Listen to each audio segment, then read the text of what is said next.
Good morning. Welcome back. A Washington Post columnist is slamming Politico, claiming its influence led to a media that was too tough on Democrats and too lenient towards Republicans. Yeah, you said that right, according to how the columnist wrote it.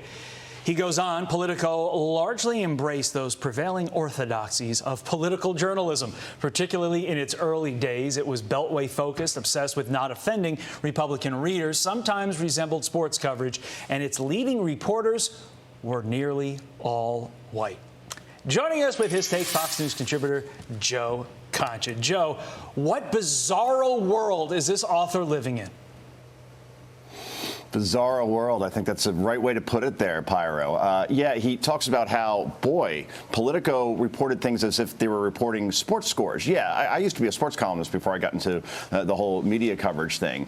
And that's what you do during a game. You look at both teams, both the ways they're performing, and then obviously the scores on each side. And look, he also wrote here, guys, quote, the focus on Hillary Clinton's emails stemmed from the media's reflexive both-sidism and an obsession with feuds among Donald Trump staffers reflected an insider-focused approach to politics gone too far. Now, wait a minute. Both sidesism with Hillary Clinton and her emails? She literally engaged in criminal behavior. Most other Americans would be on parole or in jail if they handled classified information the way Mrs. Clinton did. But according to this journalist, he's saying that, look, if you're not an activist journalist here to support Democrats and far-left policies, you're a traitor to the profession, and therefore you shouldn't be involved in any way, shape, or form. And that's just, as you said, bizarre.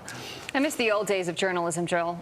Tell us about the old days of journalism where, you know, I mean, you weren't writing to offend someone or not offend someone, or you weren't writing to necessarily even worry about their feelings. You were writing the facts of what was going on, and those who are reading or watching can infer from it what they want and formulate their own opinions. I feel like that has gone and out the door these days.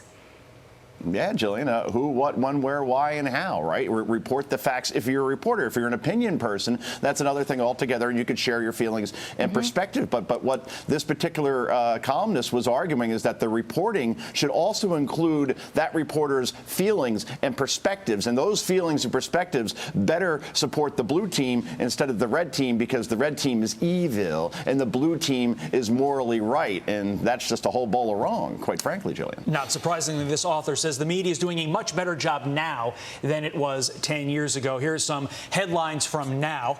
The Politico op-ed. He's happy Politico has changed. The Trump news show is over, and we're all healthier for it. From the New York Times, the South's Republican talk about freedom while people die. And from the Atlantic, the Republican Party is radicalizing against democracy. So being even more in the tank for the Democrats is what passes for, in his word, doing a better job. It's unbelievable, right? And if you look at polls and the way the American people look at the media, you know, something like 93% of Republicans say they don't trust the media. Even an overwhelming amount of independents do as well, and those are the people that decide elections in Arizona and Georgia and Michigan and Pennsylvania.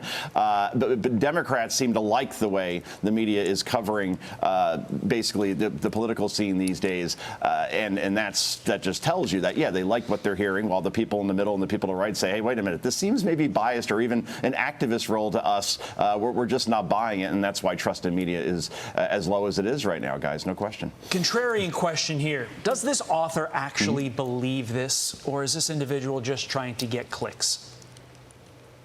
Oh, probably all the above in that case, right? So you write something provocative and off the reservation completely enough, yeah, it's going to get attention, sometimes for all the wrong reasons. But obviously, I think also he believes that journalists' role should not be to hold the powerful accountable without fear or favor to party, but just to hold one party accountable and do so in a hostile way. So, yeah, it's probably both, Pyro, I think. Okay, Joe Concha, good to see you this morning, as always. Good to see you, Mealy. I'll start calling you by your last name. Please also. do. I think that would be only consistent. Concha. My number one impact here at Fox News, calling people by their last name. I call everybody by their last name. Concha, thanks.